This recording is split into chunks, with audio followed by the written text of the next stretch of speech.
Hey guys, boy, man, I cannot sleep normal. I was so tired. I started to do the live stream earlier, and about 12 o'clock, something, I was like, oh God, I gotta go to bed. So I go to bed and get in bed, and I'm almost asleep, and my kid starts making noise and wakes me up. Like, I wasn't even asleep. And this goes on for like 30, 40 minutes. And then, I get up out of bed and do something, go back to bed, almost fall asleep again, like just on and on, and then I've literally been it's almost 5:45, up and down, up and down, up and down since midnight. I could have just been out here doing stuff. I've gotten absolutely no sleep. I took a nap yesterday for a couple of hours off and on, and I think what's happened is I've overslept so much when I hurt my leg, and I have sleep disorder anyway. But I mean, like, usually what I can do, like for me, the best time for me to sleep, for some reason my rhythm is off. I'll stay up till, oh God, it always escalates an hour, an hour, an hour, an hour. But under normal conditions, I could go to bed at 8 o'clock, 9 o'clock, 10 o'clock, and I can do that for a while, and then eventually it becomes later and later and later. The next thing you know, midnight turns into 3 in the morning. 3 in the morning turns into like 5 or 6, and so then I end up sleeping from 6 to noon. Then I get up. Well, this has got so damn bad. I was like sleeping from like noon to 6 p.m. I'm like, I can't do this. I'm like, wake up and it's dark, and you're like, whoa, But that's been the story of my life pretty much. And it's not drug induced or anything like that. It's just, I've always had some kind of sleep problem. That's why I've not had a good history of keeping jobs, because it just, God, I don't know. I can't seem to regulate. For a while, I was getting up out here. I'd get up at 3 or 4 in the morning, come out here. I love that. So if I could have it my way, I would go to bed. I would be able to like wind down, get my brain to shut off, and I'd be so damn tired that I'd fall asleep at like 9 or 10 o'clock at night. Okay, and then I'd get up at like 4 in the morning, 5 in the morning, and come out here. And what I liked about that was I could get stuff done while everybody else was still asleep. So this is just crazy. I'm like, I've got stuff I want to do, and a lot of it I can't do at nighttime. Like I want to go test out the welder. I'm not gonna. I came to the conclusion, I was reading some articles, I'm not gonna weld inside my shop. I got too much sensitive equipment in here, for one thing, and also it's just not good for you to be breathing that crap in. It actually amazes me at how many of these people have like videos on YouTube in their shop, and they're just sitting there welding away. Now, I didn't know any better, and I was welding aluminum and stainless steel in here for like 4 or 5 bottles worth of argon, and I didn't know any better. So yeah, I literally went through about 580 cubic foot bottles of argon doing stainless, mild steel, and aluminum. I think mostly aluminum, and it cannot be good for you. So I'm like, you weld outside, you weld outdoors. I think really the risk is minimal. Also, another thing they were talking about, the high frequency is really bad for your body. I was reading this thing where they did a study on rats that were exposed to the high frequency and exposed to the gases. They actually said that the gases were actually not. There was no conclusive evidence of anything, but with the combination of the gases and the high frequency, it was very bad. So I don't normally use anything that's high frequency to weld, but I have had that machine over there on and the radio on at the same time, and I can tell you that it's putting out like a huge amount of RF. Like, it's got to be nuts. Like, I don't know how many thousands of watts. I would say maybe 1,000, maybe less, maybe more, but a lot. And if somebody's TIG welding an old machine and you have a ham radio nearby, you'll hear it. It's very loud. It'll wipe out your whole entire radio. Anyway, so that's kind of the ham radio report for this morning. For those that didn't tune in earlier, my friend Mark, who goes to the Goodwill and buys stuff all the time, had posted a welder that he got from there that was an Amazon return. He said it was sealed in the box. I don't know. But, so it's the Yes Welder MCT 520, which retails for about 7 something. It's usually on sale for $5.30. And I decided to have a good laugh at him because he doesn't know my my OfferUp seller profile. And so I sent him a message, hey, how much was that welder at Goodwill? And he you know, he didn't know who it was, so he's like, well, what makes you think it came from Goodwill? You know, because some of these people will be like, I'm not buying something you got from Goodwill. I tell people all the time, it came from Goodwill. If you want to hang out all day and deal with the people in the store to get these really good deals, then you can do that. But you're paying me to get it for you. So, and then people are usually like, you know, you tell them where you got it. They're actually, a lot of times, like with stereos and equipment, they're more trusting if you actually say, hey, I got this stuff from Goodwill. It's not like something I have. Because they're like, well, why are you selling this guitar? Or why are you selling this? Or why are you selling this stereo? And like you guys watch the channel, you know I like to buy junk and test it out, and then I don't want it anymore. So, and I'm addicted to hoarding. Anyway, with Mark, we have this joke about one time we were in the store, and he said, hey, can you watch my compressor? I got to go out to my truck. Sure. And so I'm sitting here watching his compressor, and they do what we call rolling at the thrift store. When they get ready to roll, that means they're rolling what they call product onto the floor. That's what they call it. I don't call it that. But so that means they've got their tall gondolas or whatever the hell they call them. They're just carts with multiple layers and wheels on the bottom. And so if there's a lot of animals in the store, they'll congregate around it, and you know, you need to be there first or you're not going to get whatever. And I got pretty good at that for a while, but it is a bad behavior. I can tell you that for a fact. Anyway, so I look and they're rolling, and then he's over there digging in all this shit. And so the joke was, yeah, watch my fucking compressor while I go over here. And then you can't. And so anyway, it became a joke. So he didn't know who I was, and I said, hey, you got any compressors for sale? And then he was like, he figured it out. But anyway, we worked a deal on the welder. He told me how much he paid for it. So he got a good deal on it, actually. But he gave me a good deal on it, too. I found one of these. I don't know if you can see it over here. Where's that? I found one maybe a month or two ago. Exact same one. But the wheel was missing off the wire feed part, okay? And there was something rattling around inside of the welder. And the couple of parts were missing. Well, more than a couple. And so they wanted $199 for that welder. I'm like, wow. So there's one particular dude that prices things at the Goodwill over there. And I'm not sure which one it actually is, to be honest. But it depends on how busy they are.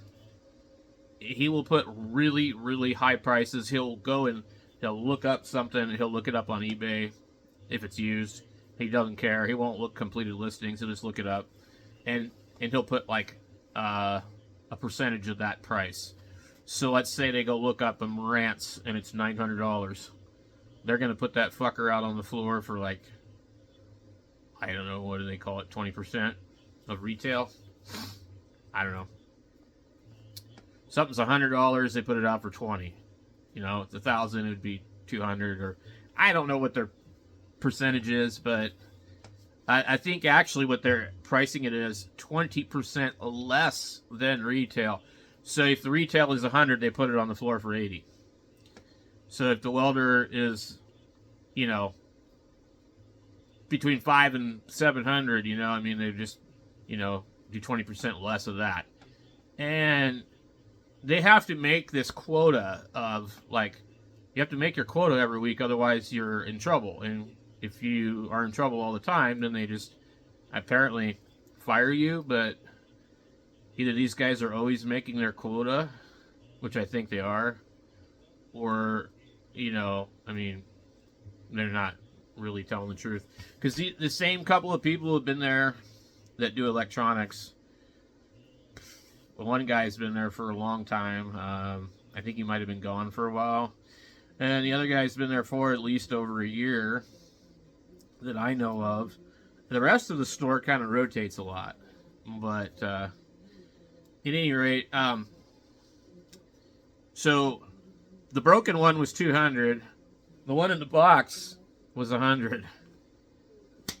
That don't make no sense. And according to Mark, it was sealed in the box. So that's kind of crazy. But what Goodwill has been doing is they have been either purchasing or getting somehow donated to them Amazon overstock, returns, or whatever it is. How could it be a return if it hasn't ever been opened? Unless somebody ordered it and never opened it and returned it. I mean, that's the only thing I think of.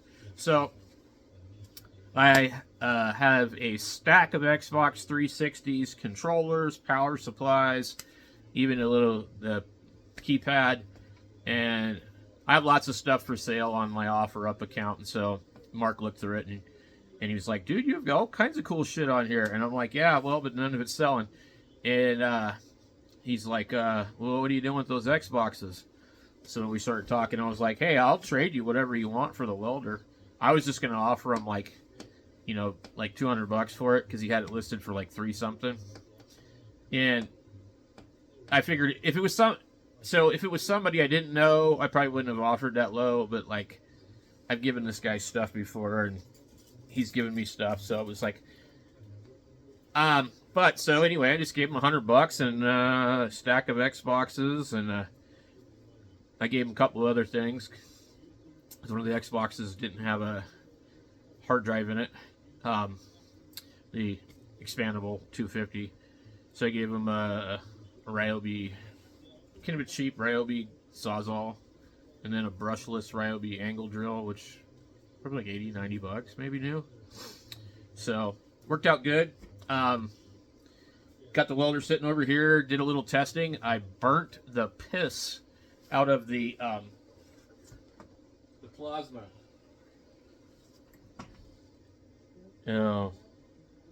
So what I did was I set up the plasma torch, and I think I actually did have it set up right, but me and Pat thought maybe I backfed it. I was stick welding before, so I had the negative and the positive terminals out. I believe that I may have had the positive clamped to the workpiece. But if the plasma and the TIG are positive by default, then it'd just be a positive and positive. It wouldn't be anything funny.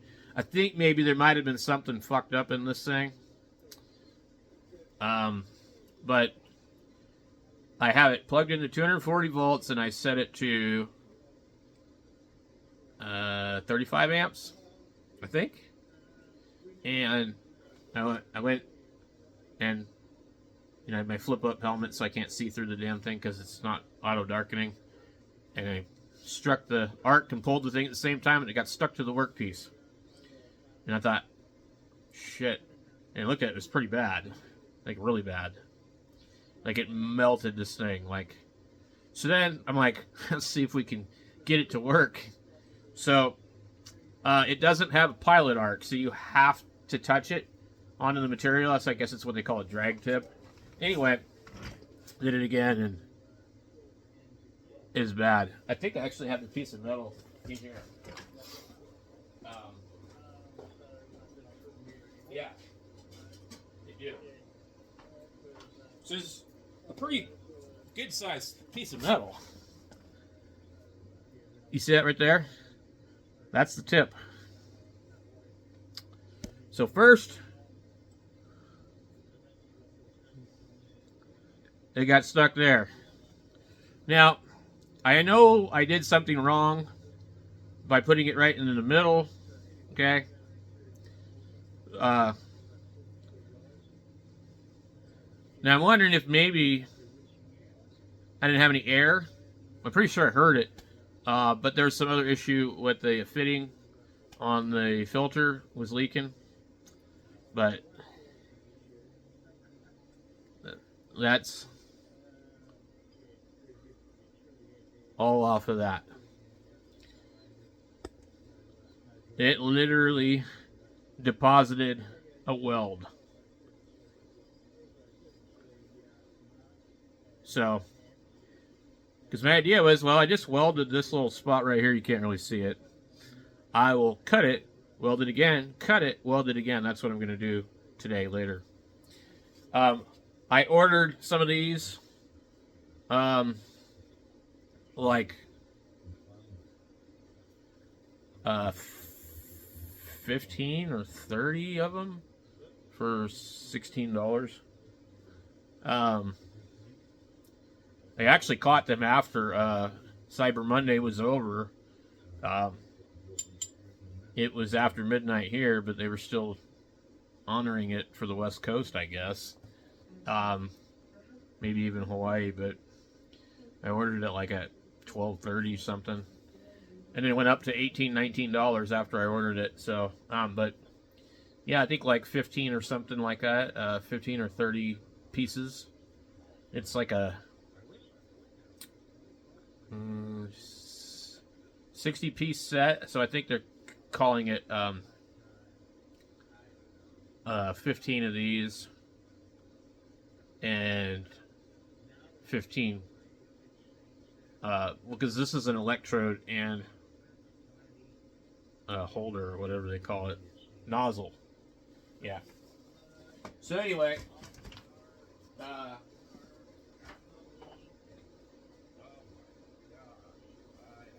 don't know what in the hell happened with this, but I'm afraid to use it now, and I've got 2 more of these, but I'm going to be very careful. I'm probably going to go and try some sheet metal. I'm like, if this happens like on accident, you got to have a lot of these laying around then if you're doing a bunch of work. So now supposedly a guy did a review on this welder, and he's complaining, saying that, and I think he just has his terms wrong, but he's saying that this welder has high frequency TIG, but that it does not have a high frequency plasma, as in it's scratch start. Now that could be. So if it is non-pilot arc, non-HF, then I guess it would be scratch start. So it's leads me to believe that I would think that the TIG would be scratch start also. By the way, if everything goes well today, I have an S7 brand welder coming. It was $79.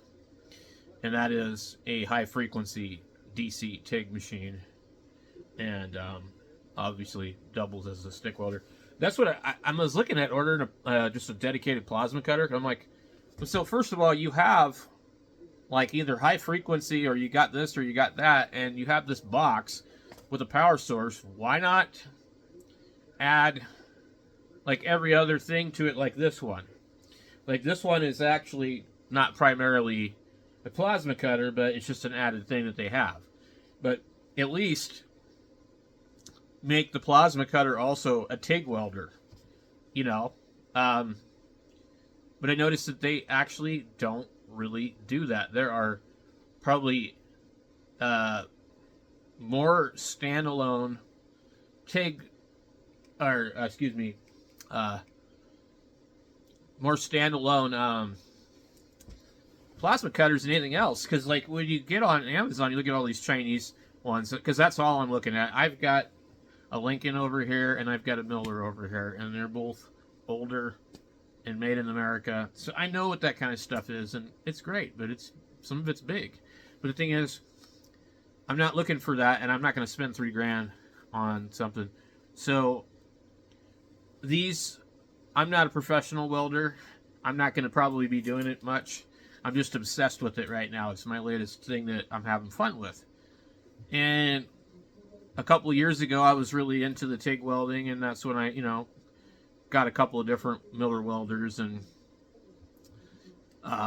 so I go through these phases where I do different things. But anyway, the thing is, I'm not going to spend that kind of money, so I'm looking at these Chinese welders, and I'm just like, okay, why not just have an all-in-one that does like most of it,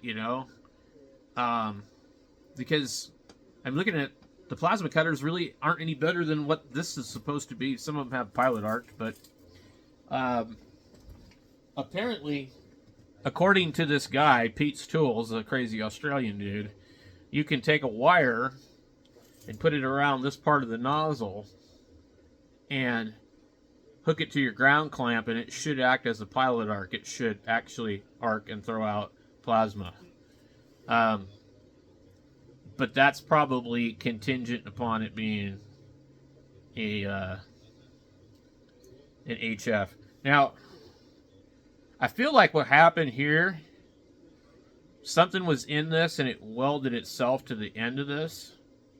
And so what you have here is the cup or the nozzle became connected, because normally it's isolated by this piece of ceramic, and then this is charged, and it has air coming through it, and it's jumping through that little hole. So I believe if I actually grind off the end of this thing on my grinder, most likely that this thing would probably work. What I wanted to do, I'm gonna try and do it later. I'm gonna grind it off. I'm gonna ground this to the workpiece and see if it does anything. So he demonstrated it on a machine, but they say it's high frequency. I don't find any documentation. The guy said he read the manual and it said it's not high frequency. So I'm gonna have to look in the manual, but I don't see anything anywhere in the manual when I thumb through it briefly. It doesn't really talk about anything as far as even how to use it. It tells you how to hook the air filter on the back. But anyway, so I'll be kind of just going on the welder kick, and I'm going to do it outside. I'm not going to do it inside the shop. I just thought about it. I was like, no, forget it. It's too much work to move all this stuff. We're going to keep going through stuff and getting stuff narrowed down.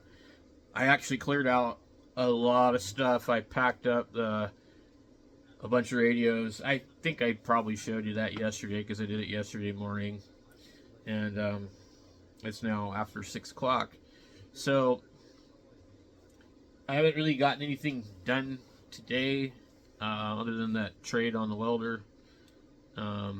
So I don't know. What else are we going to talk about on here?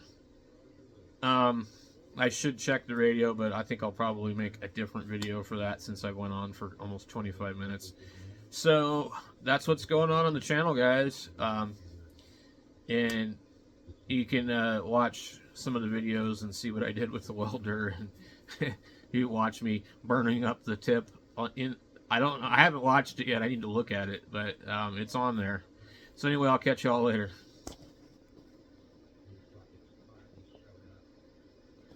Why is this? There we go. for some reason, the screen in the background is hiding the stop button.